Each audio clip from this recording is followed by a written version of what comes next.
Welcome to episode number 42 of the Let's Discuss Gaming podcast. I'm your host, Triple J.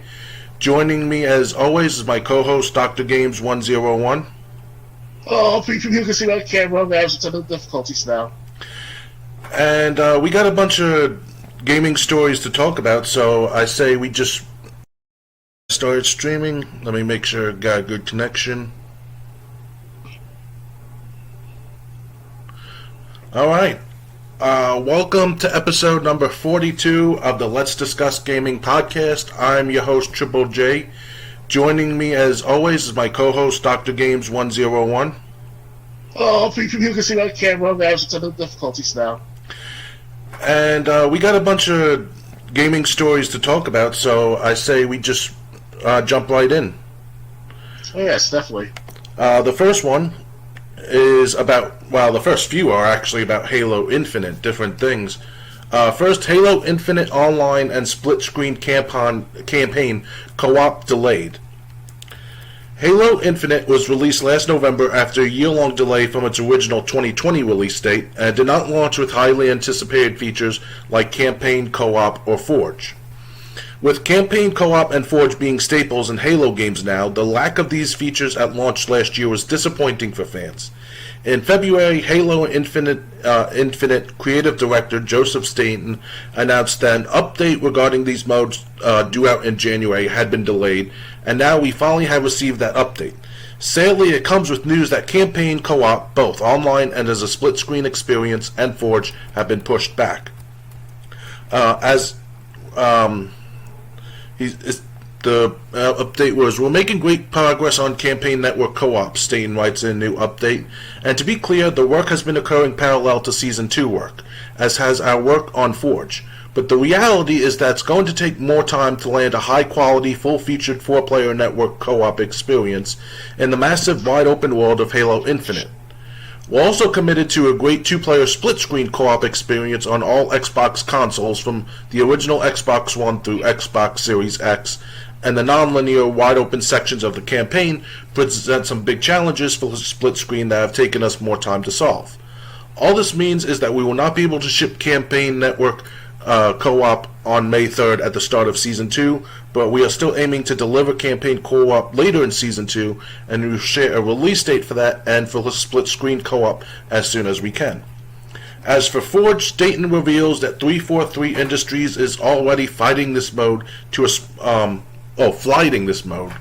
What does that mean? To a small group of community creators and working closely with them to ensure that the experience is terrific, both in creation, sharing, browsing, and actual gameplay. In the near term, we will continue to privately flight Forge as we develop it, while also planning for public flights later this year. We still have the goal of shipping Forge with Season 3. There you have it. We're likely weeks away from co-op being added to Halo Infinite, and months away from getting our hands on Forge. Are you excited about Halo Infinite's co-op features? After all these months, I guess so, but the problem is that it's already too late. I heard, as of earlier this week, and late last week, that 95% of players that were there originally from the start of the launch, whether it's November 15th or December 8th, 95% of them just disappeared. They're not coming back anytime soon, if not at all. So I think this is like an anticlimactic situation, and I think it's going to be to a point where it's game over for Bungie and 343, whoever screwed up these situations at hand. So you think it's too little, too late? Pretty much, yeah. I understand that. Well, I'm not a big Halo gamer unless it's in my dreams. But anyway, again, it's kind of, maybe Halo Infinite should have been delayed until these features were worked out. Because we're not talking about something that's never been done before. I remember playing Halo 4 split-screen campaign. I think Halo 3, I was able to play with a friend on the same screen. It's kind of like, while I admire the fact that they're trying to deliver on what they promised, maybe the best idea would have been to deliver the game, but, some people will say better late than never. Oh, yes. Alright, like I said, we got plenty of news on Halo Infinite. The player base shrinking we'll get to in a minute, but we also got more news on top of that. Oh, goody. Halo Infinite multiplayer. Season 2 is called Lone Wolves. There are still a couple months left in Season 1 Heroes of Reach in Halo Infinite, but creative director Joseph Staten has revealed some of what we can expect in Season 2. More specifically, Staten has revealed in a new blog post that Season 2 will be called Lone Wolves. It will launch with its own battle pass, of course, but it will also feature at least one new big team battle map called Breaker and a new arena map called Catalyst. Both are expected to go live when Season 2, Lone Wolves, begins on May 3rd. The blog post read, "If you check your Season 1 Battle Pass, you will see that Season 1 ends on May 2nd, and that's because Season 2 will launch May 3rd, Staten writes in the blog post. "I'm very excited to announce the official name and theme for Season 2, which is Lone Wolves. By theme, we mean a core idea that guides the creation of much, but not all, of a season's content. Lone Wolf Spartans are hunters, trackers. They're resourceful improvisers operating deep in enemy territory without resupply or support. They're fierce, rugged, and prefer to work alone, but they're still loyal to the Spartan pack." Here's a look at, that was where the blog post ends. Here's a look at 2 of the season's Lone Wolves. Not all Seasons 2 content is attached to this theme, though. For example, below, the video doesn't play, so below is a look at the Free Fracture armor core for Season 2, which, as you can see, is quite the departure from the look of Lone Wolves. During Season 2, we will also be shipping playlist updates, balance changes, new modes and maps, specifically one arena map named Catalyst and one BTB map named Breaker, Staten writes. The new modes include Last Spartan Standing, a free-for-all elimination mode, as well as another new mode named Land Grab, plus the return of an updated all-time favorite mode, King of the Hill. Staten's update also dives into delay of online and split-screen campaign co-op, which is now coming sometime later during Season 2, and an update on Forge, which is expected in Season 3. The update concludes with a tease of the next Season 1 event, Tactical Ops. This event begins next week and includes variants of Tactical Slayer alongside new Mark 7 core focus rewards to win. Are you excited for Lone Wolves? Well, not sure about that necessarily of Lone Wolves. I mean, is it? You say it's going to be a ranked Lone Wolves, right? Yeah, that's going to be like the name of Season 2, basically. That's like I said, they messed up. They have to understand. Most gamers, the average of most gamers, they're in it for the here and now. They want to see it. If it's going to be good within a matter of hours to days, and that's it. And if not, then it's just move on after a couple of weeks, not even a month, and the next big thing will be what? What's that? Maybe Elden Ring? They might go back to Elden Ring. So that came out like over 2 weeks ago, last time I checked. Yeah, I mean, I get it. They got all these plans, but it could all be, for nothing if they don't keep their fan base happy. Which, from what you've told me, they're not. Yeah, they're really not. They're not worried about the fan base as much because wherever these new 343 workers are, they're not the ones from Bungie to begin with. Because ever since when Halo 4 came out, now that was a Bungie style type of Halo making right there. And whatever happened to those workers after 2012, 2013, after the year 1 release of Halo 4, just went downhill from there on out to most people in the Halo community. But here's what I don't understand about some of the Halo community, especially the ones that are younger than us. They say that, Halo 5 sucks, it's horrible, it's garbage, Locke doesn't have no character, or he's just an unnecessary person in the Halo lore. But they don't understand that if you play from Halo 1 to Halo 4, and read a book or two, or at least a passage or two on what Halo was about, you'll see that it's Locke and those guys tied with the DVD or the Blu-ray series called, I believe it's called something about After Dark, or it was like one of those beta pre-Halo 5 series. It's like Halo TV coming out this year, but it's meant for on DVD and also a Halo channel. I forgot what's it called exactly. So yeah. So again. Halo, the name sounds cool. I'll say that. Even Season 1's name sounds cool. But, all these plans, like I said, could end up being scrapped if there's not a big enough fan base that are gonna care. Yeah. Because then the developers are gonna be like, why are we making all these plans when we got such a small fan base or such a small player base? Because people are fed up with Halo Infinite. Mm-hmm.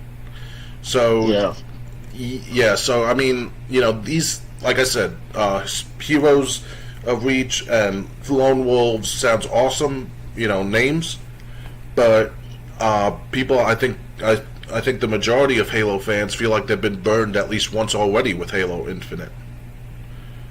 Oh yeah, not to mention the other game failures like Anthem, Cyberpunk, Marvel's Avengers. It's one shit out, shit in, shit out, shit in, shit in, shit out, over and over, and it gets tiresome after a while.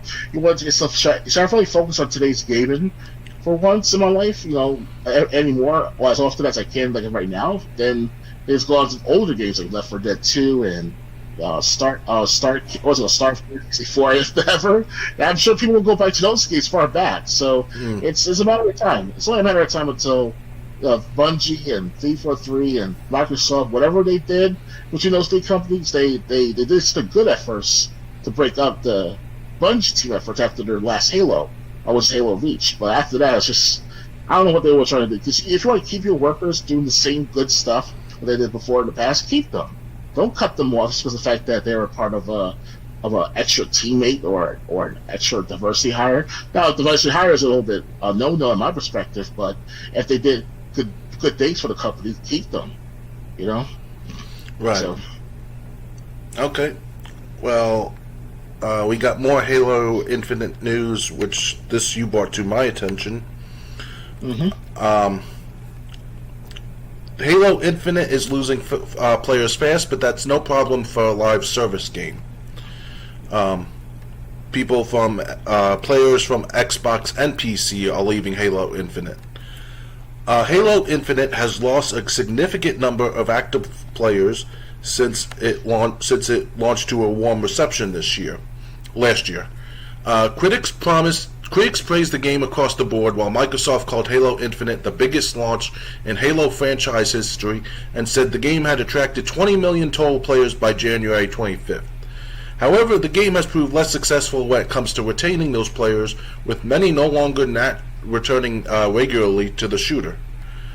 On PC, Halo Infinite's player count has fallen dramatically since launch, now peaking at around 30,000 daily concurrent players on Steam.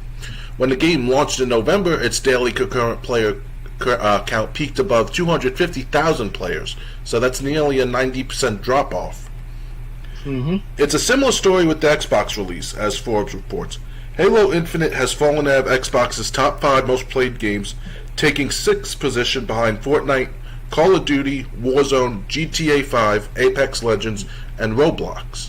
Didn't know Roblox was still around. Although Microsoft hasn't published any hard numbers about Halo Infinite's Xbox player count, the game looks to be following the same trend as it has on PC downwards.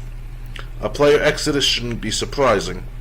Despite its glowing reception at launch, Halo Infinite hasn't been without issues.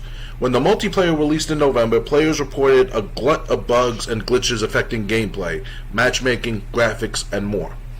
Although plenty of these problems were fixed in good time and are par for the course with any AAA multiplayer shooter at launch, some persisted for months. Only last week did developer 343 Industries successfully release a patch to solve big team battle matchmaking issues, which has prevented players from joining matches in large parties. Similarly, the game has come under fire for its punishing Battle Pass progression system, which required players to complete set challenges for XP. It raised a number of problems for players who found they were unable to complete some challenges and were unhappy with the slow pace at which rewards were unlocked.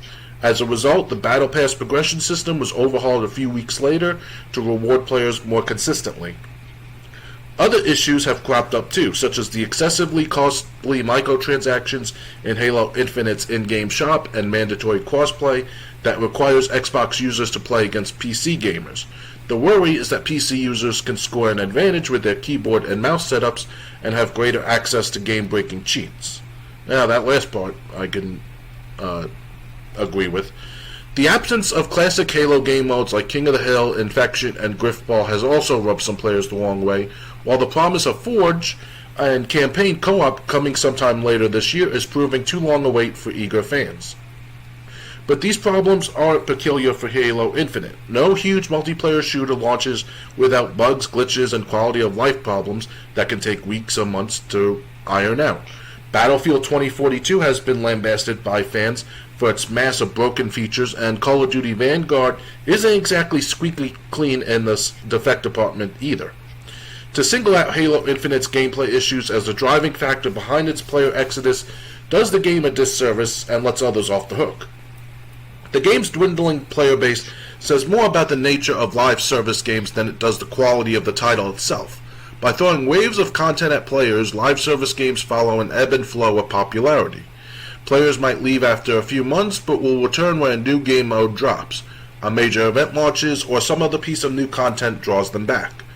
Live service games aren't designed to keep your constant attention, but provide a base to which you can return time and again. With Halo Infinite's multiplayer free-to-play on Xbox Series and PC, it's a strong position to lure lapsed players back to the game through major DLC releases. We wouldn't be surprised if its player count rapidly soared later this year when its next and indeed first major content drop releases. As a 90% fall in active players doesn't look good for 343 Industries. And the developer may well be disappointed at how quickly fans have left. But it certainly doesn't signal the premature decline of Halo Infinite, or should it come as much of a surprise. The game has successfully captured huge interest and can now let its live service magic do its thing. So yeah, I agree with what they said. Keep in mind, live service, it's new for this generation, it's new for any generation. And yeah, I do. You don't think people could be drawn back when they hear that there's new content?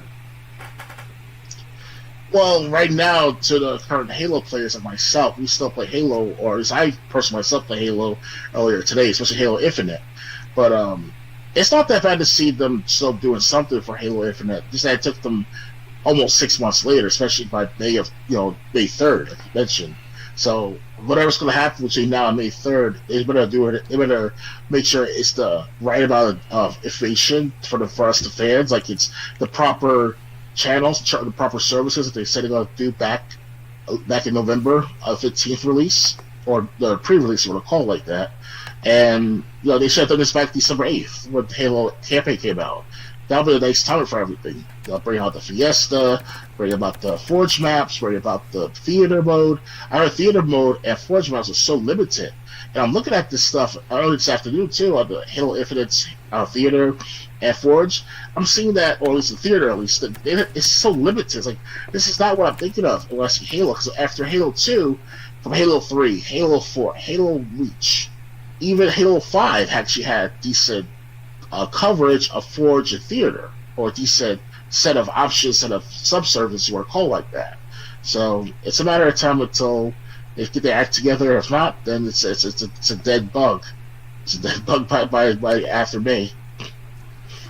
Right. Okay. So, again, like one point that they brought up that I have to agree with. Live, we're not playing a game here like Mafia or I'm really blanking on shooters right now, or Doom or something like that.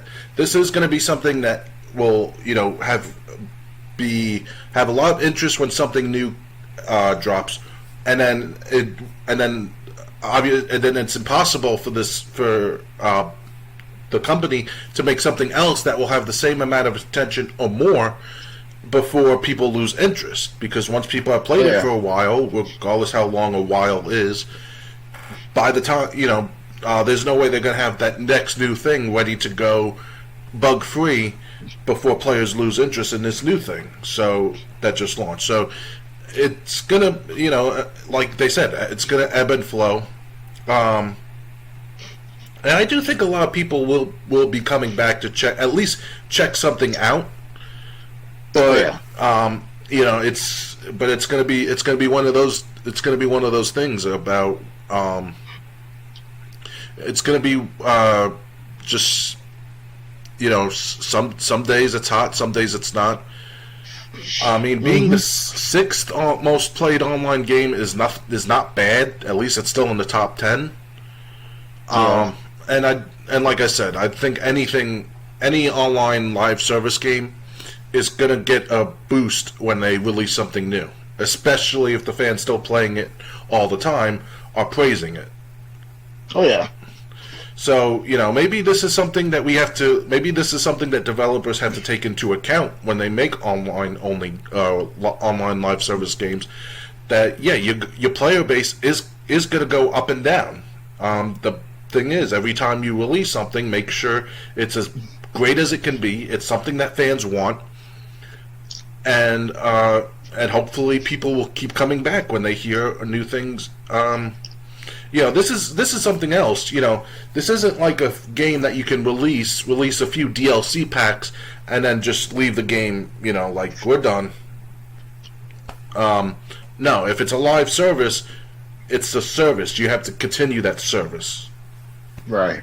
So, And go on. they do have what they announced many weeks ago prior to the release, if I recall correctly, and something also been referred by other gamers, that Halo Infinite is supposed to be a 10-year project, meaning that for the next 10 years, the live services will be active and updated often.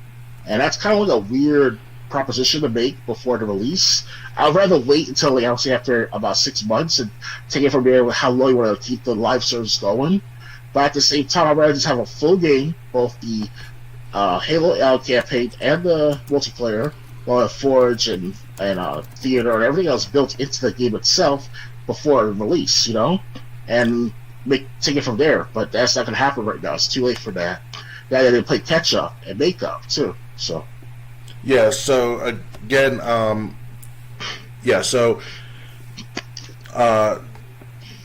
Sorry. like I said, this is basically uncharted territory. Live service games are still kind of a new concept. Doom and Gloom really shouldn't be looked at for a live service game until new editions no longer get any new players, or very few players coming back. Oh yeah. But like I said, this is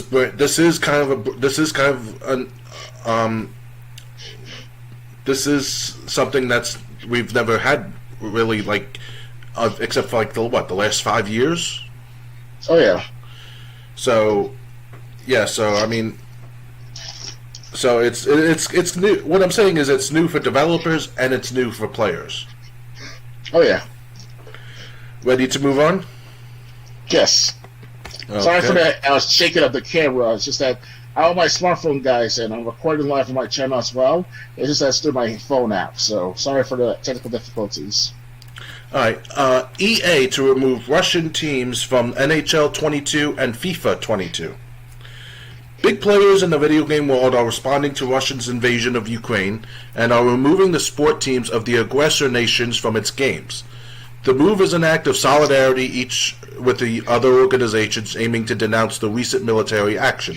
Specifically, in a pair of tweets, EA has announced it will move Russian and Belarusian teams from the most recent versions of its popular sports franchises, FIFA and NHL 22. Following in the footsteps of real-world sports organizations, FIFA, UEFA, and IIHF in the suspension of Russia and Belarusian national teams and clubs, EA will remove these teams from their games as well in the coming days and weeks.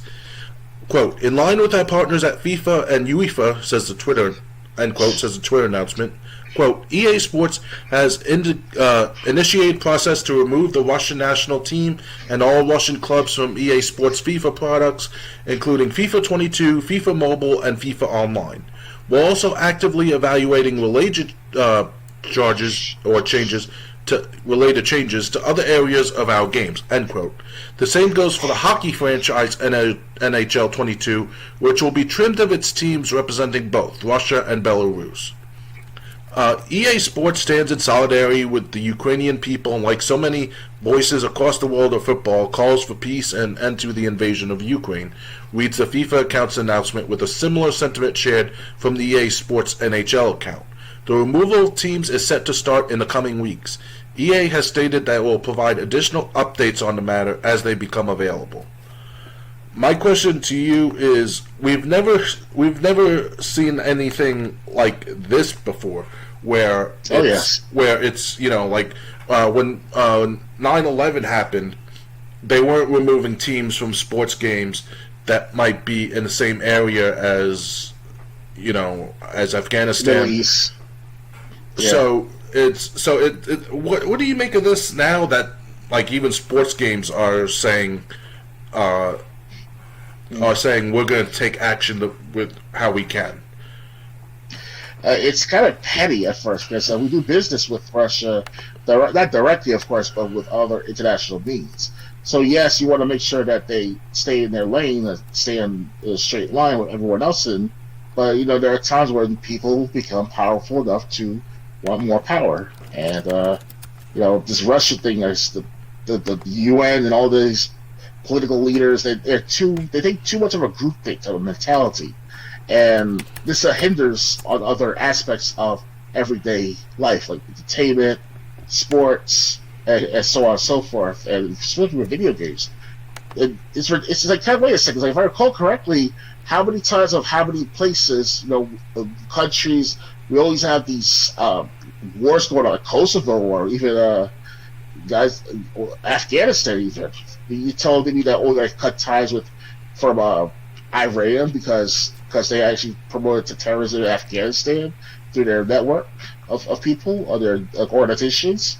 It just doesn't make any sense. Like, I'm saying, you want to cut off the beast's feed, to make sure that the beast dies off very slowly but surely, to make sure it never feel overwhelmed or feel like it has to overthrow their master in a sense. So it sounds weird to say that from a political standpoint, but that's what's going on right now. So it's a groupthink, and 20 years ago, when we had other countries going after each other, we didn't censor them from NHL or from NBA or anything like that.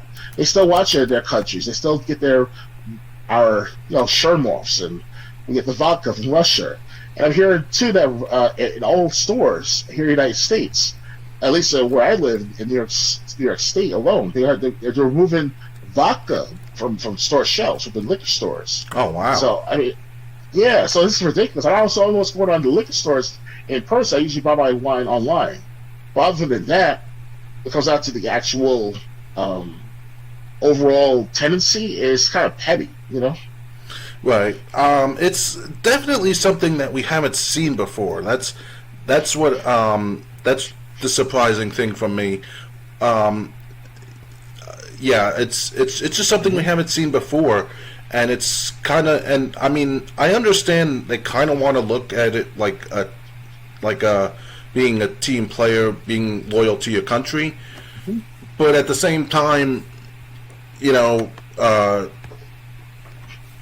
really don't want to get into a conflict with Russia with who we have as the commander in chief.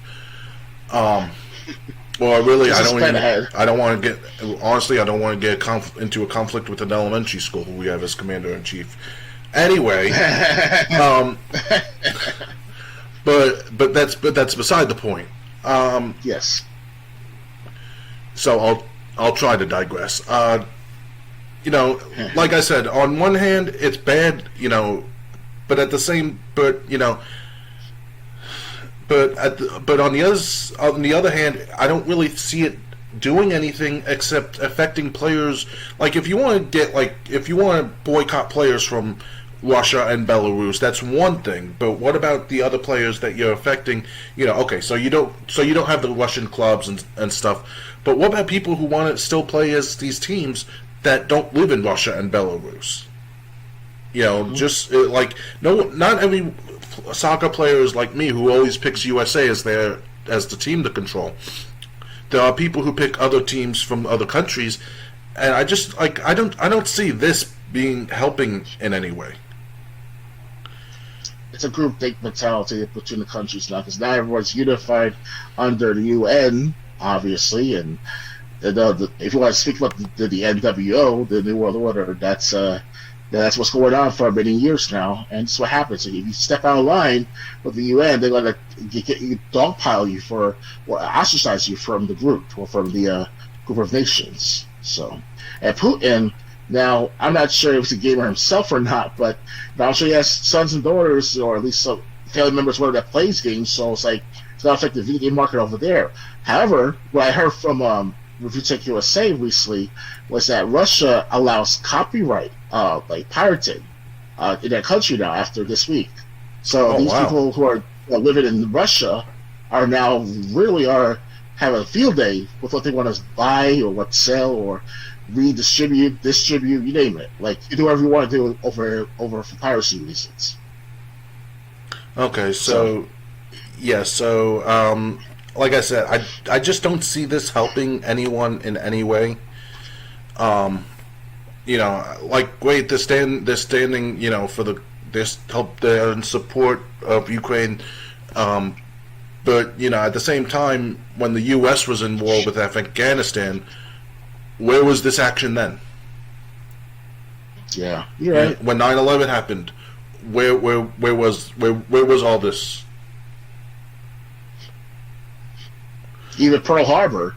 Mm-hmm. I mean, even though we were video games weren't around when Pearl Harbor happened, but you know what I mean. Like there was like a gaming community of some sort, not video games, but board games and chess pieces and stuff like that. That's I'm sure they had something like that back 50, 60, 70 years ago. So yes, so I mean, it's a weird move, and honestly, it's. I'm having a little trouble separating myself from it because I do pay attention to the news. I listen to the jokers that say that inflation is all because of Putin, even though how do you explain inflation that was happening before Putin invaded and before we stopped buying from them? So it's a little hard because I do listen to a lot of that, which is a lie. Which it's not Putin's fault. He's just, if anything, Putin's just one of the causes now. It's a 1,000-year situation where back in the early AD times there was a conflict between Russia, the pre-Russia was called Prussia around the time, and the Ukrainians are now the ancient, not Mesopotamians, but somewhat of the equivalency of that matter, and they were at war with each other between these two regions, and it's now spread, and time to heal itself from those old wounds of war is refurbished or re-enhanced or somehow, some way, and if we want that country back, Ukraine, so. Right, so I mean, it's a shame what's happening to Ukraine. I wish they weren't going through this. Maybe if we had a better leader, they wouldn't be going through this. I'll leave it at that. Yes, definitely. Yeah. But like I said, while it's a nice gesture from sports games, from EA Sports, I just really don't see it doing anything. I don't see any positive outcome coming from it. If anything, if I see it, it's just going to affect gamers more. It's like, what next? Are we going to start taking Russia out of Olympic Games? That's what I'm thinking of, too. Like Hitler, he was part of the Olympic Games back there in the 1932 Olympics, if I recall correctly. Yeah, so, I mean, they're not making games based off the 1932 Olympics, but what I'm saying is... yeah. What I'm saying is, when you ban a country, it's really a rock and a hard place, because you're looked at in a bad way if you don't do anything. But really, these game company or EA Sports just couldn't release a slogan saying, couldn't release a statement saying saying even though Russia will still be in these games, we don't condone their actions. I mean, that it couldn't have stopped at that. I think a simple statement like that would have done better than taking stuff out of games and making games incomplete. Oh yeah. But again, I think there's going to be varied opinions on this more than most things we talk about. So, Yeah.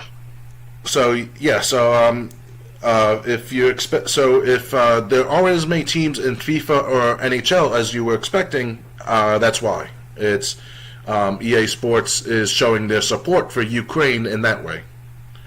Oh yeah. Ready to move on? Yeah. Okay, next. Oh, let me turn this on. John Romero releases new Doom 2 level to raise money for Ukraine. Doom 2 co-creator John Romero has released a new level for the famed first-person shooter, and 100% of the proceeds will go to the people of Ukraine, the Ukrainian Red Cross, and the United Nations Central Emergency Response Fund. This is something I would get behind more. The last time Romero released a new level for Doom 2 was 1994 when the game released. That means that this new level, which is called One Humanity, is Romero's first new level for the game in 28 years. This level can be purchased on Romero's website, and it roughly costs $7. One Humanity is a new level for the 1994 id Software release Doom 2, created by John Romero to support the people of Ukraine and the humanitarian efforts of the Red Cross and the UN Central Emergency Response Fund, Romero writes on his website. 100% of the proceeds go toward these support initiatives. One Humanity is Romero's first Doom 2 level since the release of the original in 1994. The WAD contains a README text file as well as the external mod data. Players must have an original copy of Doom 2 and a modern source port to play One Humanity. As noted by VGC, Romero said on Twitter that there are no costs associated with this on his end, meaning every cent spent on the level will go to Ukraine's support efforts, he said. Revenue equals proceeds. This news comes amidst an ongoing conflict in Ukraine after Russia openly attacked and invaded the country last week. This invasion began after weeks of mounting tensions between the two countries. Since the initial invasion last week, hundreds of Ukrainians have been killed, and as the world watches this historical and terrifying event unfold, efforts across gaming like Romero's have been enacted to help Ukraine. Last week, 11-Bit Studios announced that money raised from sales of its most popular title, This War Mine, would go to the Ukrainian Red Cross. Other developers like GSC Game World, Bungie, and more have since voiced Ukrainian solidarity. Okay, if you don't mind, I want to start with my opinion first. Yeah, sure. Okay, this is something. See, while removing team sports shows that you care, this is something that would help. This is something that will help the Ukrainian people. It's going to Ukrainian emergency funds. I just, the only problem I have, I look at this is how many people still have Doom 2 on their computer. We're talking about a game from. We're talking about game. No, seriously, we're talking about a game from 1994. So while this new level, or even new set of levels, is all the proceeds are going to the Ukrainian Red Cross. I just maybe this would also be better if it was. Couldn't they do this for like Doom that was released on consoles? They had Doom 3 BFG edition, which had the first two Dooms included. Couldn't they release this level as DLC for that game? Good point. And then, and I think if they did that, if they made it compatible with Doom 3 BFG edition, or heck, just re-release Doom 3 BFG edition with this new level included, they could make it a $60 release. Well, maybe not that much because Doom 3 BFG edition did come out years ago. Mm-hmm. But if they made it either as a brand new re-release for however much, or if they said, hey, if you got Doom 3 BFG edition, which includes Doom 2, you can download this level as DLC. I think that would reach many more people. Because he says you have to have the actual copy of Doom 2, and I'm like, yeah, but you're talking about a game from 1994. No computer that's operational today, except maybe in a museum, accepts those floppy disks that we were using in 1994.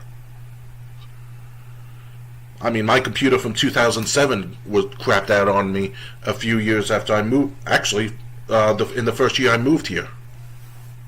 So, a computer from that far back, it's going to be hard. And then, I'm just saying, while this is something I would get behind, this is something I would definitely praise, this is something I really enjoy, I just don't see it having as much of a reach as if it was also on consoles or something. What do you have to say? It's not a bad idea what this Romero guy made of the Doom classic type of game. Like I said, it's better than what we do with Russia, cut off teams from Russia from NHL and hockey and any other sports activities that are here in the United States. So it's not petty at all. It's just actually good benefit to Ukraine. And Yeah. I hope this Ukraine thing will be over with sooner rather than later. But if this keep continuing, this guy can make more Doom related content for gaming and such. That'd be great too. You know what? Make a Doom 4. Why not? Yeah, Doom 4 in conjunction for Ukraine and whatever they want to think of. Yeah, I mean, I don't know what studio owns the rights to Doom, if any studio still does, but yeah, I mean, you know, get the original creator, make a Doom 4 or whatever. I think that would also help Ukraine even more. And then if you made it on consoles and PCs, you would have a lot more people that would have access to it, meaning you could get a lot more money towards it. I know building a video game, especially from from scratch, is a lot more work than creating a level. But I'm just saying, with this news, it just sounds like something that's great that would really help people in Ukraine. But it's not many people are gonna have access to it. Oh yeah, and that's the part that sucks. So I mean, you know, like I said, if they could patch this into Doom 3 BFG edition, and then you buy it on PlayStation Network or Xbox Live, or even include it, you know what, forget Doom 3 BFG edition, include it as a standalone level in the new Doom that was released on Xbox One, and have it in the Xbox Live Marketplace. You know, see if you could patch it in some way, you know, there, so more people would have access to it, meaning you would earn more money from it, and then more money would go out to help the people in Ukraine. That's my thought. This is something that I like to see. This is something that I think would help. My only drawback is how many people are going to have access to it if they have to have the game from 1994. Yeah. Ready to move on? Yeah. Okay. Next. Let me get this to scroll. Surprise Call of Duty Black Ops Cold War update adds newly remastered map and more new content teased. It's a tradition that when a new Call of Duty is released each year, the previous year's iteration that served as the franchise's flagship title is sunsetted. It might receive updates to fix issues within the game, but it's not often it will receive new content for players that stick around to enjoy. That's not the case this time around, apparently, as Treyarch has released a new update for Call of Duty Black Ops Cold War that adds a newly remastered map to the game and an all-new weapon, as first reported by Eurogamer. What's more is that the blog post announcing this update seems to tease that additional content could be on the way this year, which would represent quite a shift for Call of Duty. In their first content update of 2022 for Call of Duty Black Ops Cold War, Treyarch presents a remaster of a fan-favorite multiplayer map, plus an all-new weapon, the Vargo 52 assault rifle, Daniel Noel of Treyarch writes in a blog post. As you can see, it's very clear this update is just a first of more to come in 2022. As for what to expect in this new live update, you're getting the remastered multiplayer map, WMD, which was first seen in Call of Duty Black Ops. It's a large multiplayer map with plenty of exterior and interior positions to hold when facing an enemy. On the weaponry front, Treyarch has released the Vargo 52. The Vargo 52 is one mean weapon, and it's particularly effective where versatile equipment reigns, and in zombies it can be one of the most devastating assault rifles in the game with the right suite of attachments, Noel writes. Here is its in-game description. Full auto assault rifle, good damage at mid-range with a fast fire rate, improved muzzle velocity and reliable handling for steady firing control. To unlock it in-game, you'll need to either deal 1,000 damage in 50 different completed matches using assault rifles, or eliminate 750 enemies while using an assault rifle that has been pack-a-punched 3 times in zombies. The update is now live for Cold War. Activision Blizzard would never say this, but this return to Cold War could be related to the performance of Call of Duty Vanguard, which was released in 2021 and was set to be the franchise's new flagship title. Amongst performance issues related to the new Warzone and ongoing accusations within Activision Blizzard Vanguard underperformed. So much of that, Call of Duty is reportedly skipping 2023. It seems to help alleviate some of the failures of Vanguard. Activision Blizzard is returning to a game now received more favorably, Cold War. Are you going to return to Call of Duty Black Ops Cold War? Well, I do own the game, and the last time I played Cold War was at least 4 months ago. And since then, I never thought about it as much. Never really did. So to me, it's like a whatever factor. Like, it's nice to see if I add more content to Black Ops Cold War in some cases, or some matter.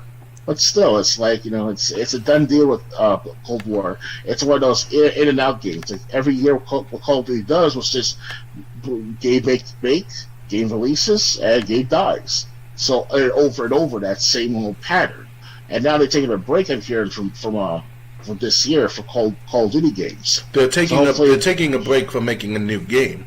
They're not taking a break from updates.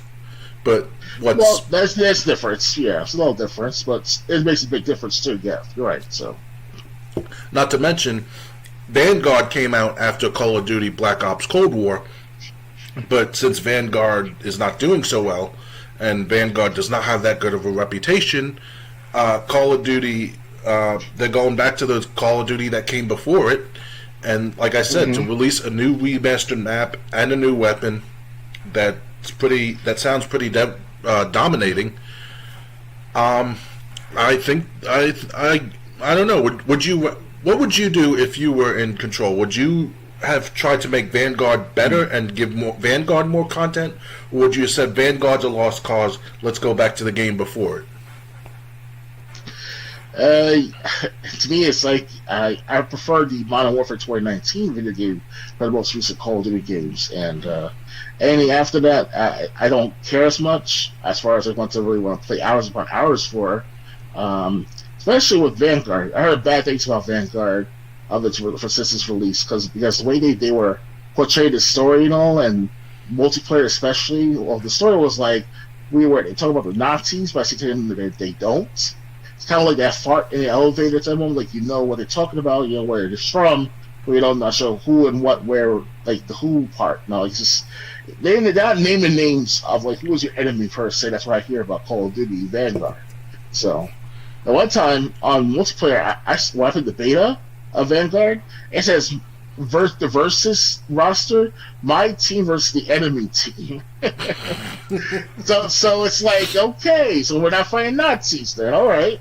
We're finding a known enemy name of sorts, We're dumbing it down, basically.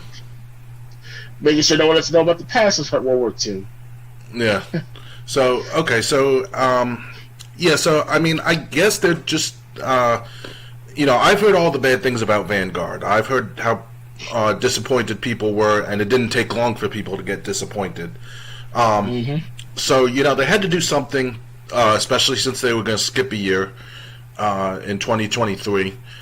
And, it looks like the first update sounds interesting to me. I don't have Call of Duty Black Ops Cold War. I lost interest in the Call of Duty franchise a long time ago. But I can say, from someone who used to play Call of Duty, this sounds like this sounds like something that was a good idea. Keep gamers interested, and to keep gamers interested in at least one of their titles. Like I said, Vanguard, they might consider it a lost cause, so that's why they went back to Cold War. Oh yeah. Anything else to add? I just wanted to say that the Vanguard, that's what happens when you release a game not one too many times in the same game, but over and over your craft starting to turn into this mesh of like uncraftiness. So it's best to keep it in moderation. Don't consume too much, or don't practice too much to the point of exhaustion. And that's what happened with Vanguard. They exhaust themselves to the point where it's like World War II is about a nothing burger. No name, no enemy, no name of the enemy, nothing like that. So that's what happened with Vanguard. So Okay. Yeah, so, I understand they had to do something. You got 3 studios that work on these games. They just couldn't sit around, so they had to make money to make back what they're not going to make from the game. I'm recording. Huh? Sorry, go on. No, that's someone else. Sorry about that. Go on. All right. Well, like I said, they have to make money from Call of Duty. They're not going to have a game coming out next year to make money off the franchise, so they got to release something. I think, and I think these new maps and weapons that could be coming sounds like a good idea. Sounds as good idea as any that I would have. Ready to move on? Yeah. Okay. Gotham Knights captures October release date. Gotham Knights, the upcoming co-op action RPG that puts players behind the mask and cowls of Batgirl, Robin, Red Hood, and Nightwing, will be released this October. More specifically, it will hit PS5, Xbox Series, PS4, Xbox One, and PC on October 25th, just in time for Halloween. Considering Gotham is probably a terrifying place to live, exploring it the week before Halloween sounds like a spooky treat. This news comes after a Gotham Knights trailer released during DC Fandom last October stated the game would be released in 22. Now we know it's coming this October. For the uninitiated, Gotham Knights is the next Batman game developed by Warner Bros. Games Montreal, the same studio behind Batman Arkham Origins.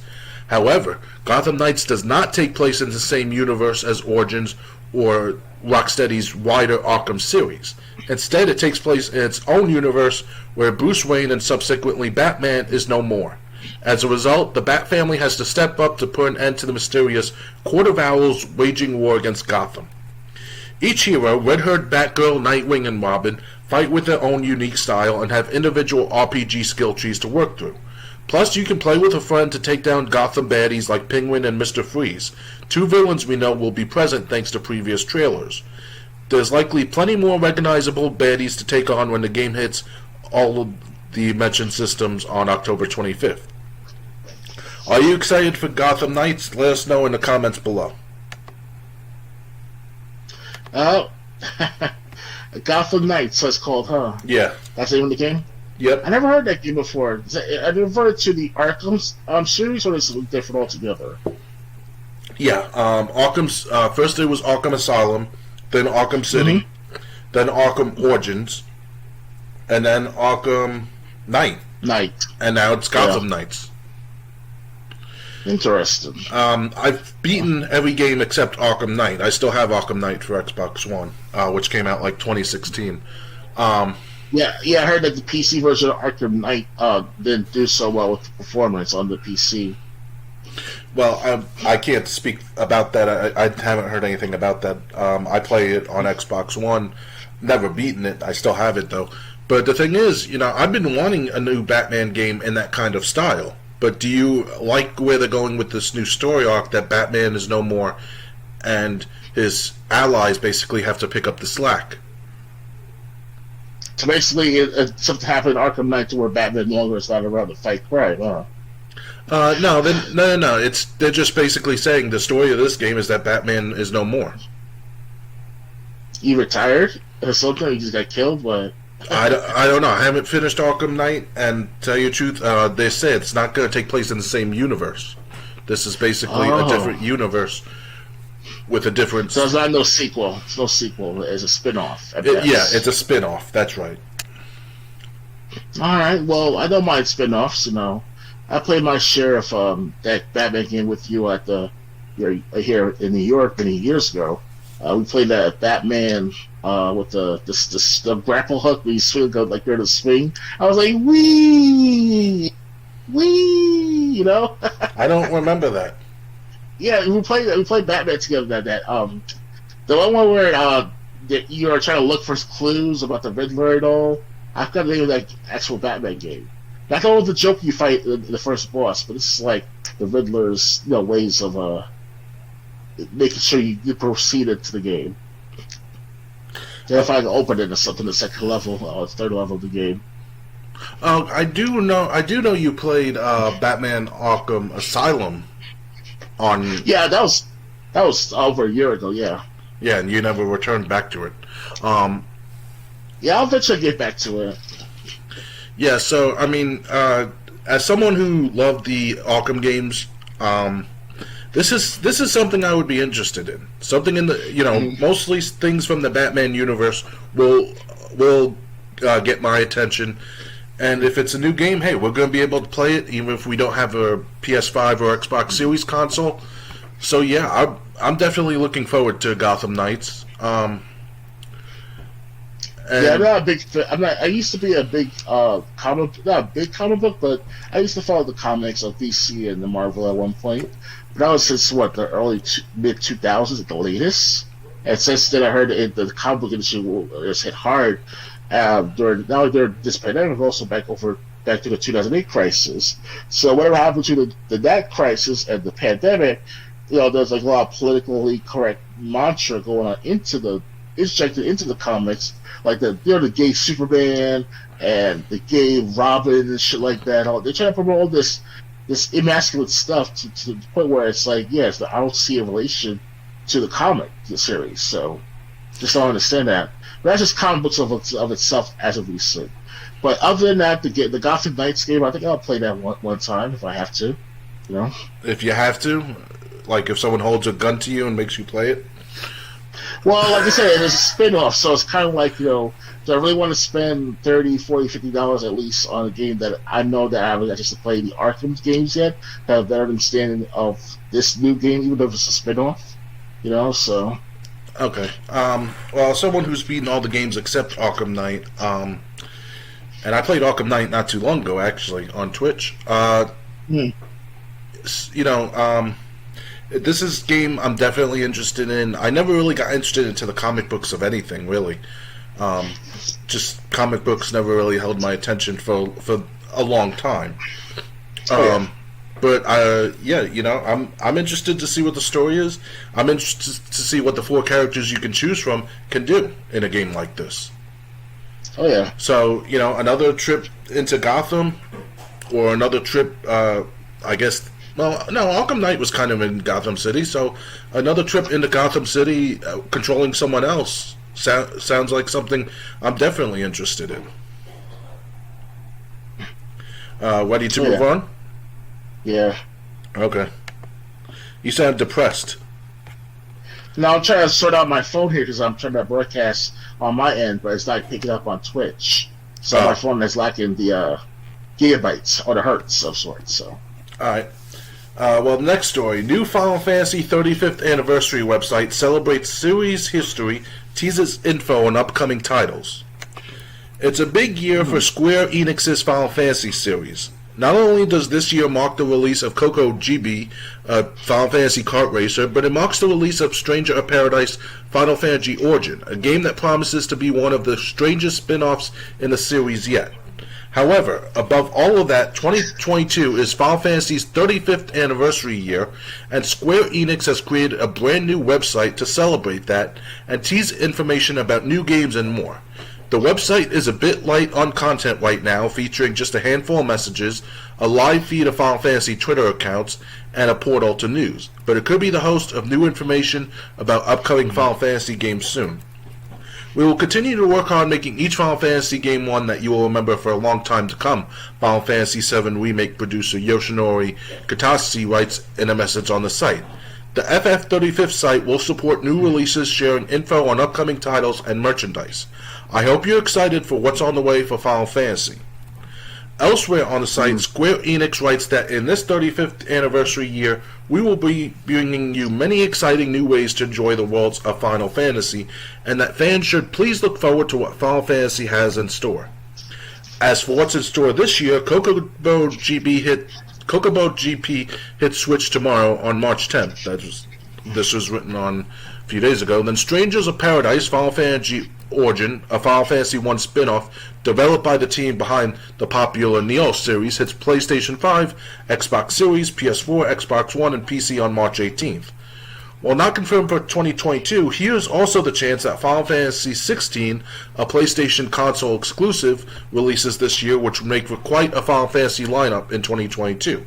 Perhaps we'll learn more about Stranger of Paradise or 16 during today's PlayStation State of Play that will have a special focus on games from Japanese publishers. Only time will tell. To help celebrate Final Fantasy's 35th anniversary, you can now listen to all the mainline Final Fantasy soundtracks thanks to a new official Square Enix YouTube music channel that hosts a ton of the series' soundtracks and scores. Are you excited for Final Fantasy's offerings this year? Well, I'm not sure about almost every single. Well, actually, I have to say this though. I finally got all 3 Final Fantasy 13 games: Final Fantasy 13, 13-2, and Lightning Returns. And I have to say, I got so much just for Final Fantasy 13 alone to play and catch up on, because I heard those games were good, especially the first Final Fantasy 13 game. And now all of a sudden, I'm also hearing too from this week on Xbox from Major Nelson. He's saying that there's going to be a new Final Fantasy coming out next month or sometime later this month. I forgot which one, which was timing, because he said it's going to be like around the time when the 35th anniversary, and he mentioned it. He was telling the truth. So I guess you say there's an excitement on my part to try all these games, especially the spin-off called Final Fantasy Origins. So if I can, it was something called Origins on the District on Xbox. I forgot the exact title, but it looks very good. It's like a hack and slash Final Fantasy 15 like moment, but you're more to play for yourself and not for other team members in a sense. It looks like it at first. So I can't wait to play those games this year, and perhaps even have stream and record with you guys. So, all right. Final Fantasy 13 kind of killed it for me because, while I enjoyed a lot about 13, I didn't enjoy the death timer that eventually reared its ugly head. Where, for fans who don't know, what I'm referring to as the death timer is when you were taking too long to beat a boss, all of a sudden a timer would appear above the boss's head.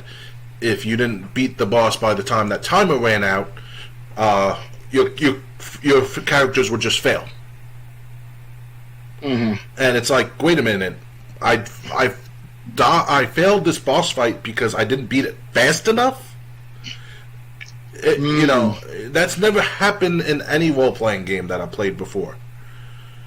Roleplay, yes, you're right, but in other games like Metal Gear Solid 1, if you beat Snake, the Liquid Snake within under 2 minutes, 3 minutes, or 2 minutes. Well, here's what happens before 2 minutes.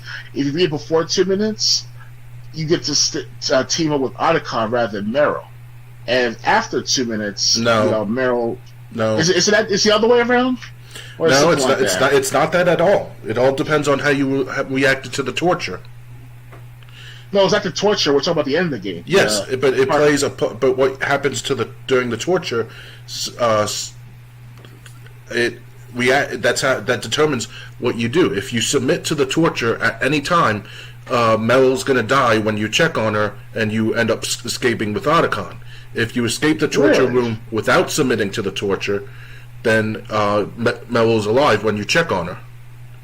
So why did I hear that if you beat a Liquid Snake within 2 minutes, 5 seconds, give or take, Meryl will basically be dead or something of that sort, and then you have to team with Otacon at the end of the game to fight through Liquid's men and stuff. So, I mean, I guess I'm going through a little bit of I don't know.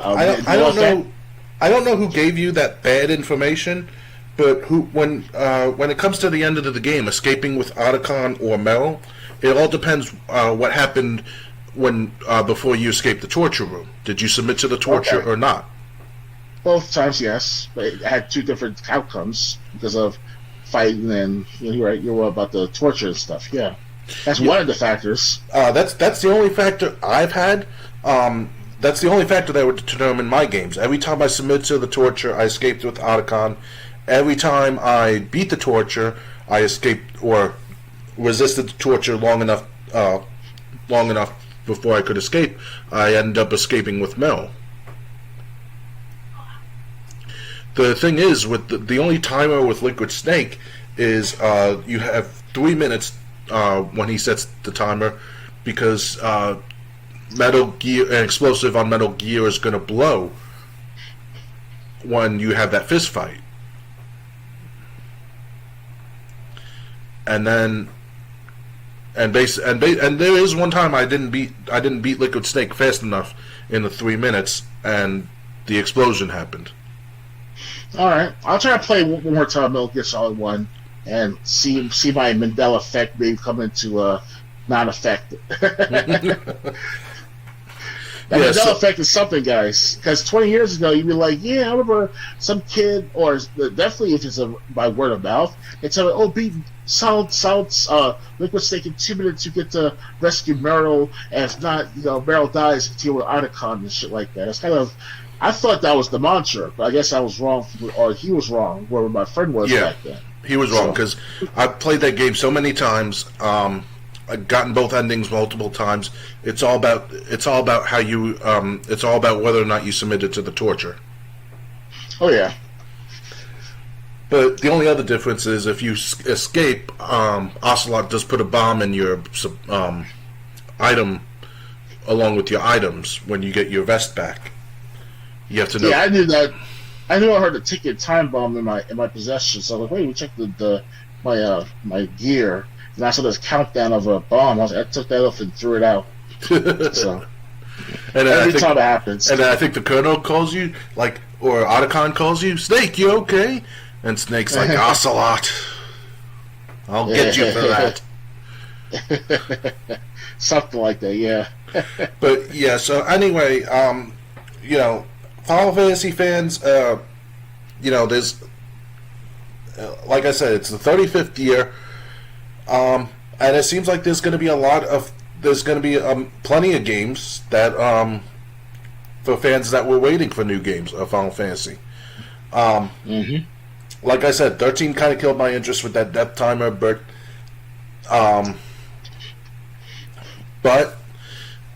if you're still a fan of Final Fantasy games, maybe this is something. Maybe these are games you all keep an eye out on for. Oh yeah, definitely. Ready to move on? Yep. Okay. Next, this is something I really want to talk about. Teenage Mutant Ninja Turtles The Cowabunga Collection announced. Features 13 games. Teenage Mutant Ninja Turtles The Cowabunga Collection has been announced and wraps up 13 TMNT games into one collection. Revealed today during PlayStation State of Play, this collection features remastered versions of classic TMNT games like Tournament Fighters, Turtles in Time, TMNT the arcade game, and more. On top of that, multiplayer co-op action can be found in some of the games, with some featuring online multiplayer too, as indicated by the message at the bottom of the trailer that says PlayStation Plus is required to play online multiplayer. Teenage Mutant Ninja Turtles The Cowabunga Collection is a collection of 13 previously released video games from the arcade, Nintendo, Super Nintendo, Sega Genesis, and the Game Boy.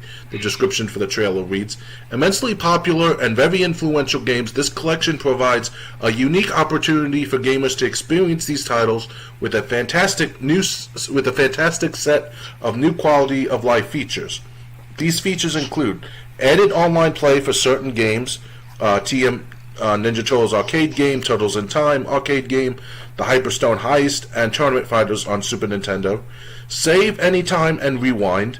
New gameplay modes, Boss Rush and Challenge Mode. 11 Japanese regional titles, release versions. Button mapping, HD texture updates, unique development and sketches, and historic TMNT content.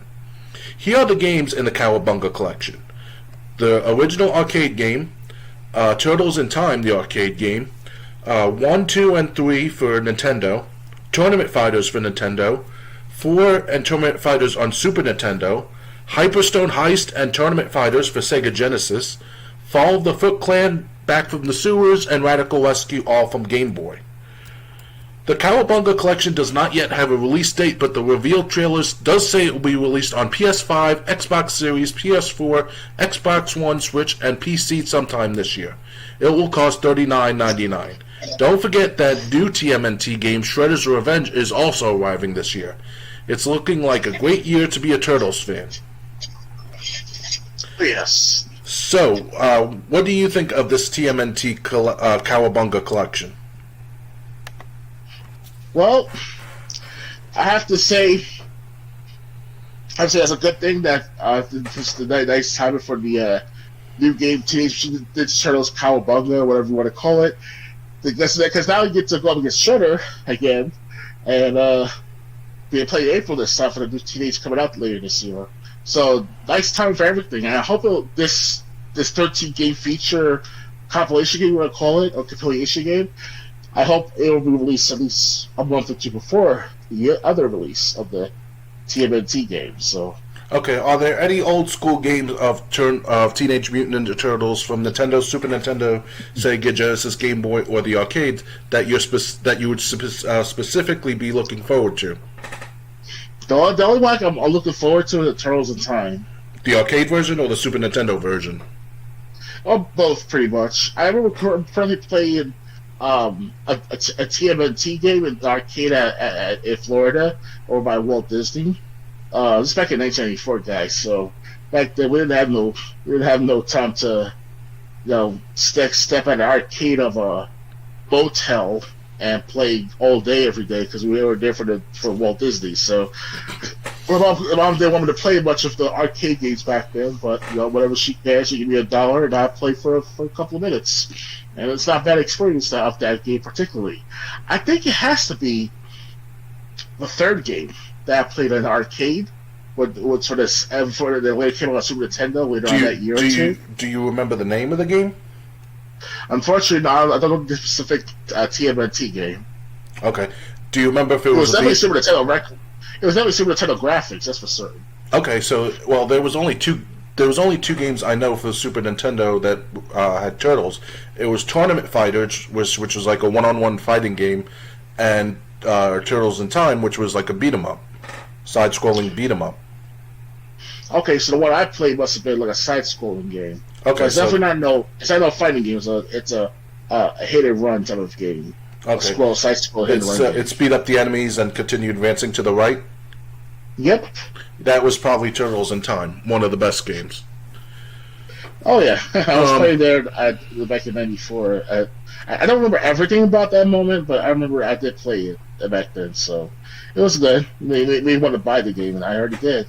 Well, actually, no. If I recall correctly, I didn't buy the Turtles in Time. I got the emulator on my computer, which is still on there to this day, if I recall correctly. So I searched on my computer again. I might be able to find it and record it if I can through the screen. So give me time and I'll try to figure it out. Okay. Well, yeah, if you try to buy Teenage Mutant Ninja Turtles in Time now, it's really expensive. I'll go on price charting because there's also all kinds of bootleg counterfeit carts, which is cheap, but at the same time it's not authentic. Yeah, the authentic carts go for $60 loose. That's not bad. Yeah, but they also. You want to hear the prices for complete and new? About $250. $283.38 for complete. $1,390.05 for new. God damn. Okay, I would say $250 for a brand new, and by itself, like never been opened up. But in a complete set collection of a brand new, it's $1,000. How much again? $1,390, I think. Man, that's just too much right now. Yes, it's a 30-year-old game almost, but still. That's one game you're not going to be buying brand new just to play. Yeah, you're right. I'm going to have to give it something loose. It'd be nice to have both brand new and still play it, because I know for a fact that I'm the one who actually bought the damn thing. But still, now it's like, I ready to get the 35th anniversary, and those will fly off the shelves in a matter of hours, I bet. If every gamer from the 1990s that played Teenage Mutant Ninja Turtles, they gotta be just like me, gonna get the day of the release. So, right. Well, as far as I am, I'm interested in almost all these games. I never really cared for Tournament Fighters. I did play it on Super Nintendo. I really didn't care for it. But I want to talk about the Game Boy games first. I had Fall of the Foot Clan, which was the first Game Boy Teenage Mutant Ninja Turtles game. I never got to try the other two. I've always wanted to, but most people if you try to buy them online, they were asking for a lot at the time anyway, when I found them. So I never got to try the two Game Boy sequels. I did play the Nintendo games, all the 1, 2, and 3. One's not really that good. 2 and 3, a lot of fun to play. But 3 from the Nintendo lineup gets overshadowed that 4 for Super Nintendo came out around the same time, just like a few months in between. And when Super Nintendo came out, any Nintendo game, regardless how good it was, got moved to the shadows, basically. So I mean, there's a lot of games I would love to play off this collection. Definitely the Game Boy trilogy. Definitely revisit the Nintendo trilogy. And I might even try this Turtles in Time Super Nintendo again, or play the arcade version. I've also never played the Hyperstone Heist on Sega Genesis. But I've been told that was just a Sega Genesis version of the Super Nintendo game. Level lineup, there might be a few levels missing or changed from the Super Nintendo version. But that was like basically where the differences were. Yeah. So Teenage Mutant Ninja Turtles. I'm really looking forward to the Cowabunga collection. It's only going to be $40, and yeah, I'm going to be playing. I thought I was excited for Shredder's Revenge. I'm more excited for this game than I am for Shredder's Revenge. Oh yes, definitely. So double whammy. But would it be nice though to actually have this situation? Is this going to be the best practice ever by any video game company? What if they release the Cowabunga 35th Anniversary Collection at the beginning of December to like around June 30th, June 25th, around graduation ceremonies, stuff like that. Release that right now at the time, June 30th, and then by the holiday, like Black Friday or whatever, sell the newest TMNT game right then and there. Because by the time we're finished, be all the games, from the previous compilation game, you'll be ready for the next one to understand the story better and also feel hyped up for the newest game. So they can do that. That'd be great. Yeah, I see where you're going with that. The only problem I'd say is if they could release. Obviously, I want the game to be taken all the time that needs to be completed right. Bug free as much as possible. But if they were going to do that, I would say keep Shredder's Revenge, being released sometime around Black Friday or on Black Friday, whenever the game would be released. But the Cowabunga collection should be released before that June 30th. I'm saying more like sometime in May, because schools like down here in Georgia, they finish up like May 15th. They finish up in the middle of May. Right. So I'm saying, if they had to wait till June 30th, they'd have to wait. People like live in states like where I live, they would have to wait. They would lose basically half a summer to play these games. So I'm saying have the Cowabunga collection come out, April, end of April, beginning of May. So that way, regardless how early your summer starts, the Cowabunga collection is there to hold you over during the summer. Oh yes. But I do agree with that. I only wonder, would that still be too soon between games? That I'm not sure about.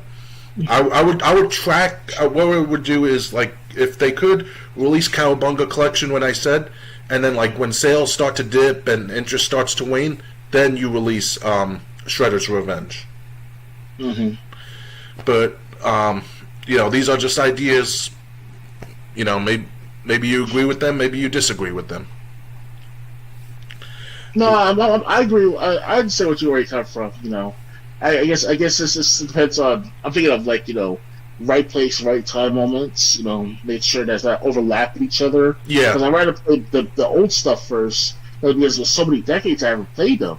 Right. Even I do have the emulator of Turtles in Time. I spent like at least 7 years I haven't played Turtles in Time on my computer. So yeah, last time I remember one time we tried to play it together, but we had to share the continues, and that's what killed us. Mm-hmm. I ended up beating the game myself. That should still be on Daily Motion for people who want to see me play through the entire game. But like I said, I love Fall of the Foot Clan on Game Boy. You didn't care for it too much when I showed it to you when you had the Super Game Boy. But I never got to check out the other 2 Game Boy titles, and I always wanted to. So this will be my way to check them out. Anything else to add, or ready to move on? Just excited still. So ready to move on? Yeah. Okay. Let's go for a buzzkill, shall we? WWE 2K22 post-launch DLC roadmap revealed. WWE 2K22 launches tomorrow, which was I think this was written Monday. Yeah, March 10th. Okay, so it's written Thursday. WWE 2K22 launches on March 11th with a roster of over 80 superstars that you can view right here. However, those won't be the only wrestlers in the game. 2K has rolled out the content roadmap for DLC character packs to give players a heads up on who to expect and when. The roadmap consists of 28 superstars divided into 5 content packs. They'll be released monthly beginning in April and throughout most of the summer.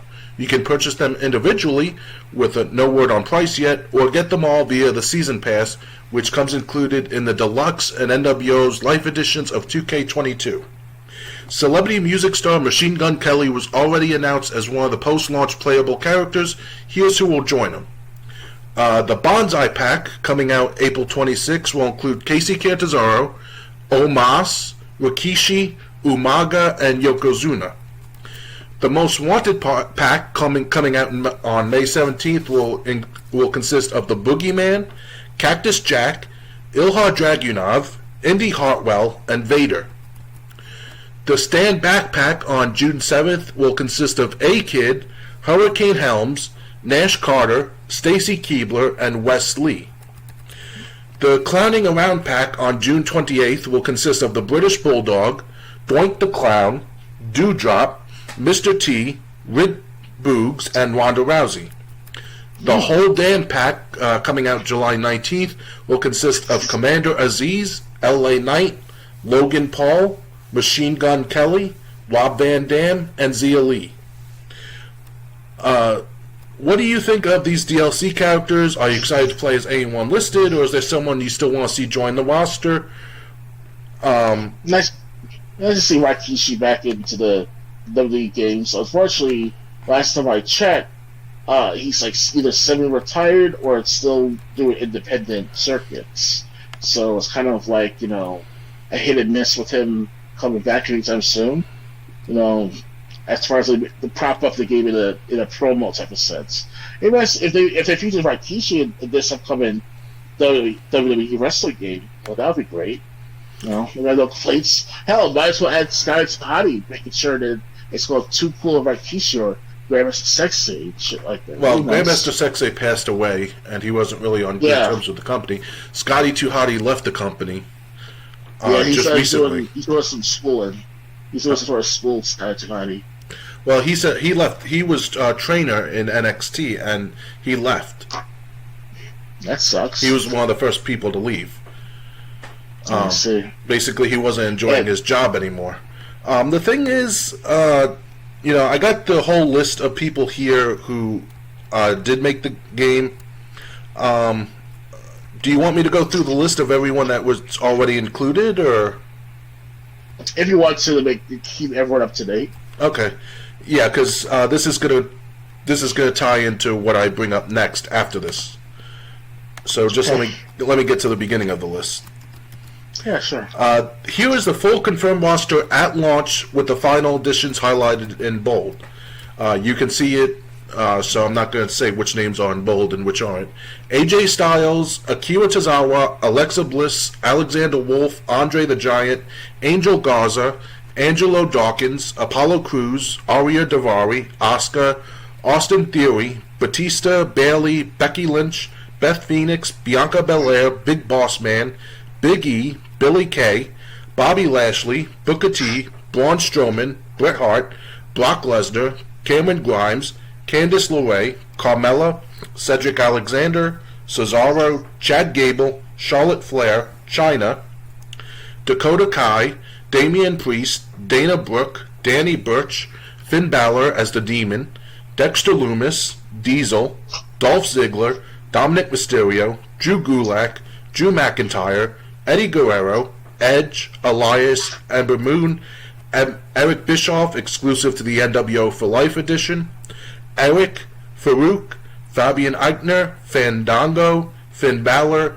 Goldberg, Grand Metalik, Happy Corbin, Hollywood Hogan, also exclusive to the NWO for Life edition, Hulk Hogan, Humberto, Io Shirai, Isaiah Swerve Scott, Ivar, Jake Roberts, JBL, Jeff Hardy, Jerry Lawler, Jey Uso, Jimmy Uso, Jim Neidhart, Jinder Mahal, Joaquin Wilde, John Cena, John Morrison, Johnny Gargano, Jordan Devlin, Kalisto, Kane, Karrion Kross, Kaylee Ray, Keith Lee, Kevin Nash, only in the NWO for Life edition, Kevin Owens, Kofi Kingston, Kushida, Kyle O'Reilly, Lacey Evans, Lana, Lindsay Dorado, Liv Morgan, Mace, Mandy Rose, Mansoor, Marcel Barthel, Maurice, Mia Yim, Mickey James, The Miz, Montez Ford, Murphy, Mustafa Ali, MVP, Naomi, Natalia, Nia Jax, Nikki ASH, her superhero gimmick, Oni Lorcan, Otis, Papa Shango, Pete Dunne, Peyton Royce, R-Truth, Randy Orton, Randy Savage, Raquel Gonzalez, Raul Mendoza, Razor Ramon, Reckoning, Rey Mysterio, Rhea Ripley, Ric Flair, Ricochet, Riddle, Road Dogg, Robert Roode, The Rock, Roddy Piper, Roderick Strong, Roman Reigns, Sami Zayn, Samoa Joe, Santos Escobar, Sasha Banks, Scott Hall, exclusive to the NWO for Life edition, Seth Rollins, Shane McMahon, Shawn Michaels, Shayna Baszler, Sheamus, Shelton Benjamin, Shinsuke Nakamura, Shotzi, Slapjack, Sonya Deville, Stephanie McMahon, Stone Cold Steve Austin, Syxx, exclusive to the NWO for Life edition, T-Bar, Tamina, Tegan Knox, Ted DiBiase, D. Brian Kendrick, Timothy Thatcher, Titus O'Neil, Tommaso Ciampa, Tony Storm, Trent Seven, Triple H, Trish Stratus, Tucker, Tyler Bate, Tyler Breeze, Ultimate Warrior, Undertaker. The Immortal Pack includes the Ministry of Darkness, Phantom Mask, and Boneyard match versions. Vince McMahon, Walter, William Regal, X-Pac, and Xavier Woods. Nice, X-Pac. Yeah, with the X Factor, I gotta have it all until what's mine. It's a horrible ass song. The thing is, it sound worse. The thing is, people. It's amazing. People in the game like Jeff Hardy and Keith Lee are still there. People like Jeff Hardy and Keith Lee already debuted in All Elite Wrestling. Mm-hmm. Isaiah Swerve Scott just had his first match there. Also, he's still in the game. Peyton Royce Isaiah and Billy. Who? Huh? Isaiah who? Isaiah Swerve Scott. He used to wrestle as Killshot in Lucha Underground. Oh yeah, I saw Lucha Underground many times back in 2015, but I didn't follow through on their episodes. Well, Killshot was there from. I think Killshot joined season 1, and he was there all the way through almost. Because that's the year I got my cable directly into my room, my bedroom. That is. Yeah, but the thing is, because of the wrestling, you know. And but the thing is, Lucha Underground. Lucha Underground was only on LA Network, so I mean, I had to watch it online. Okay, because back in 2015, I saw Ring of Honor, TNA, maybe, well, definitely WWF and E, obviously. And I'm sure there's a couple other networks I forgot of. But other than that, those are the ones I look at the most: Ring of Honor, TNA, the Body Cable package. That's what I did. But it was $65 a month plus tax and fees.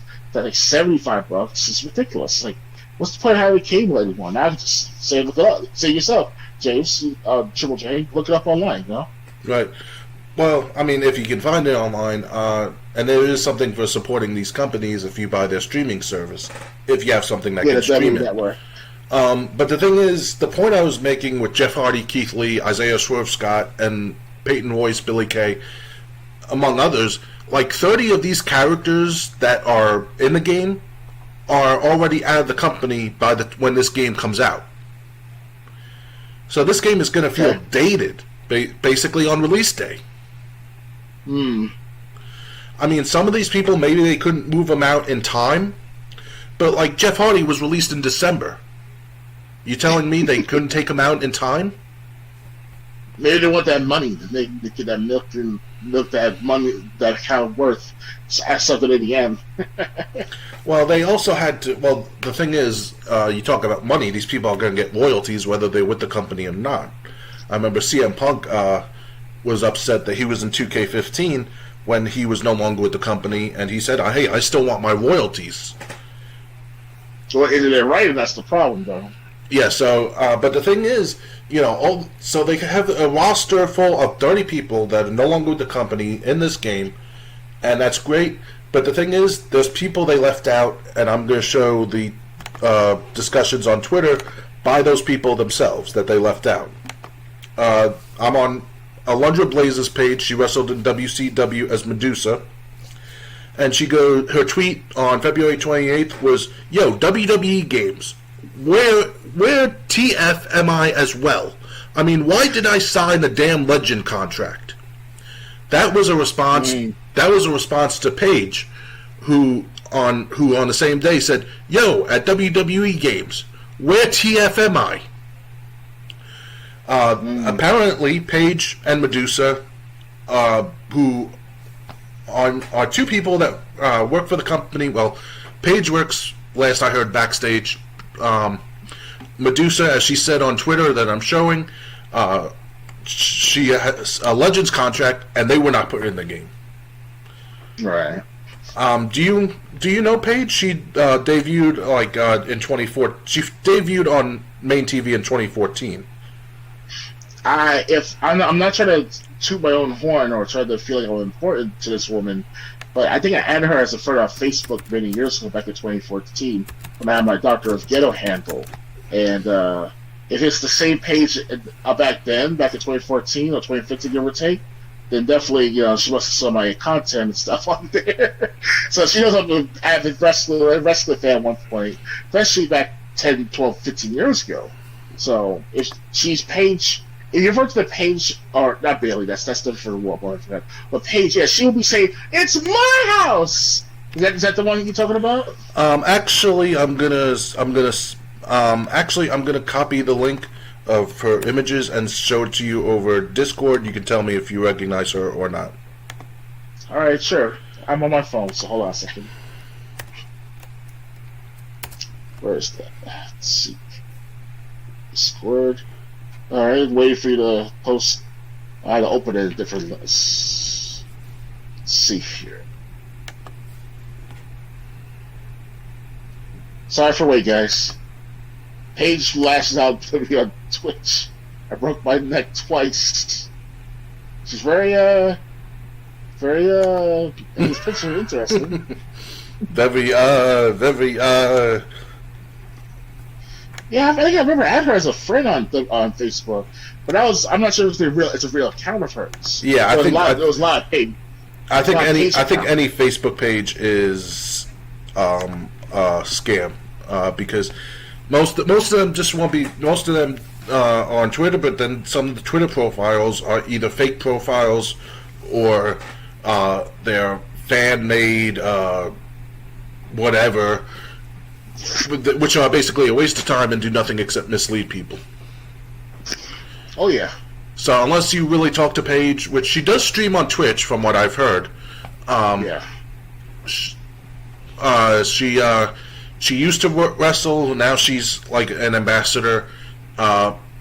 what's your response to Paige and Medusa basically not being added to the WWE 2K22 roster list?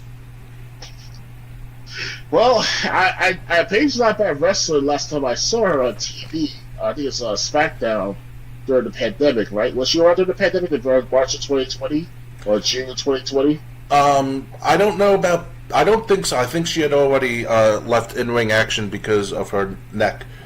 She did break her neck wrestling in WWE. Right. When she lashed out at WWE, feeling they weren't giving her enough respect, even though she broke her neck while wrestling in WWE, that is true. She ended up having to retire. That sucks. And she's a good looker. She's still got at least how many decades on her? Yeah, she's still. Yeah, she's only like in her 30s. And last time I checked, when I saw her on Facebook, if that's real page, she was 24, 23. Yeah, I think she was younger when she was in NXT. Mm-hmm. And the thing is, Medusa, aka Alundra Blaze, she actually looks great. I don't know how old she is, but I saw her, I think, on Dark Side of the Ring in season 3, and she still looks great. How well do you remember Medusa from WCW? Medusa. Wow, Medusa? Yeah. I thought she was with WWF. No, she used to be. She was under the name Alundra Blaze, but then she went to WCW as Medusa. I can't remember that. I remember hearing that name before, but I'm thinking of the mythology version, or from our ancient, civilization textbooks. You're thinking of history. Yes. Okay. Well, she wrestled in WCW, but basically they never had a women's division, and WWE then eventually built one the right way, and then she never came back to TV as far as I know, but she's done things outside, and like she said, she has a Legends contract, but they're not even putting her in the game. Right. So, I mean, the thing is, with all this released talent, or all this disgruntled talent that's still in the game, why are they there, but like Paige and Medusa don't have spots in the game? Good point. Yeah, so, I mean, so again, this game, I gotta admit, I was playing it in my dreams, and, because I watched Giant Bomb's quick look on it, which was like an hour 45 minutes, and they were playing the NWO For Life edition, which basically has the NWO wrestlers and a couple extra arenas already. I'm sure you can buy, if you have the base game, you can buy the NWO add-ons. I'm pretty sure anyway. But the thing is, like, I was playing in my dream, I was playing the game, and I'm just like, I'm playing this, but I relatively should be selling it. It's just like, it's a game that it's like, yeah, but at the same time, what's here that's not in other wrestling games? And with an outdated roster already at launch, which is great. I mean, Peyton Royce, Billy Kay, they were released back in April of 2020. Why are they still in the game?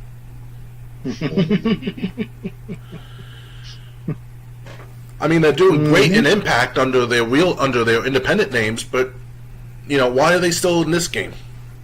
You're telling me that was too, So, I mean, WWE 2K22, when I hear that like 30 of the wrestlers at launch are no longer with the company, and they're not bonus wrestlers, they were full-time wrestlers not too long ago, it's like, it just makes me wonder, like, what's the point? What's the point with these, and the thing is, also, I don't have an article about it.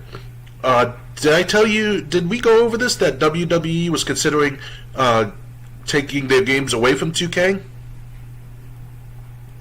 Not that specific situation, no. What happened is they signed a contract with 2K in 2016. I think it was a 5-year deal. After 2K purchased the rights to the game from THQ when THQ went out of business.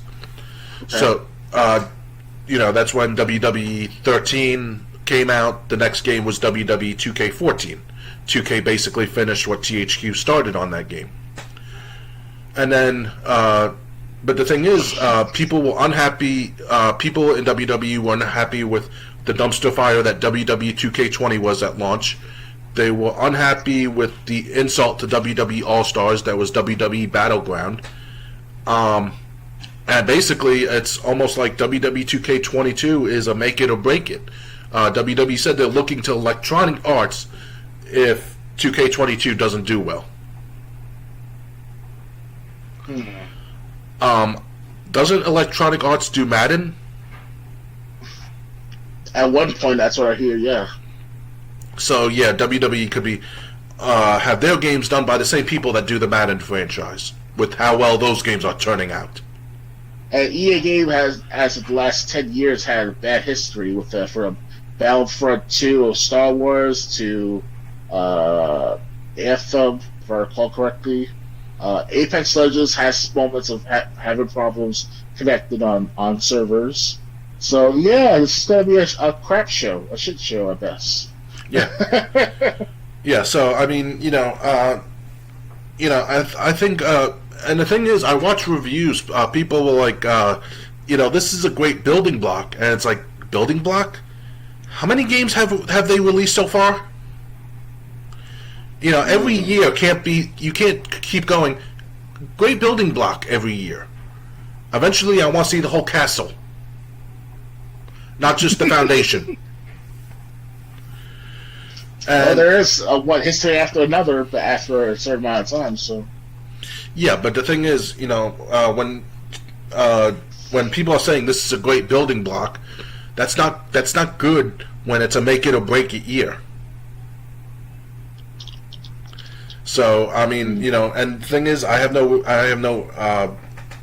interest in 2K22. 2K20 works most of the time. I'll just download created wrestlers of anyone I want in the game that's not already in there.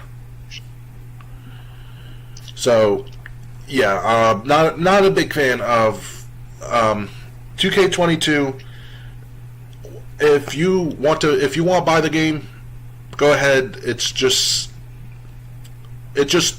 looks like a lot of the modes are missing a lot that they should have had already in them. No new match types this year. No special referee, so just be careful what you're buying before you buy it. Especially from EA.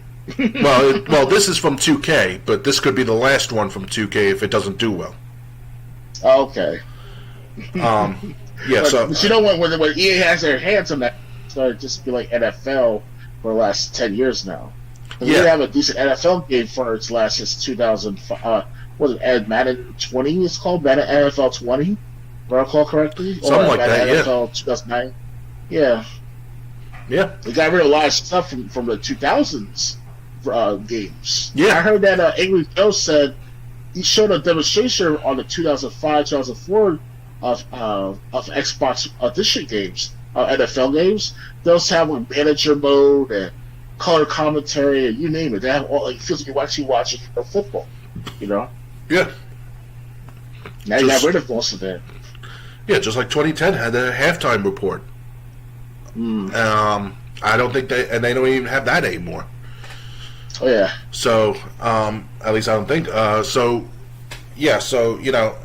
They said they're not happy with 2K, but I don't think EA would be the right move if they were to switch video game companies. Ready to move on? Mm-hmm. Okay, we got one more story. Xbox Game Pass sets sail with Far, Changing Tides, Marvel's Guardians of the Galaxy, and more. Hold on, let me turn it so people on Twitch can see it. March Madness is in the air. No, not college basketball. We mean the madness of your backlog expanding due to new Xbox Game Pass titles, obviously. Far Changing Tides launches today on the service. This was written... This was written a couple weeks ago. Yes, Debbie. Oh, I'm still recording. Sorry, Debbie. Sorry about that, James. Go on. All right. Far Changing Tides launches today on the service. The seafaring sequel to Far Loan Sails offers another enjoyable and meditative side-scrolling... Huh? I'm trying to put some food away. I need the other container before that. I'll do it. Just let it be on, Debbie. I'm recording right now. Sorry about that, guys. It's all right.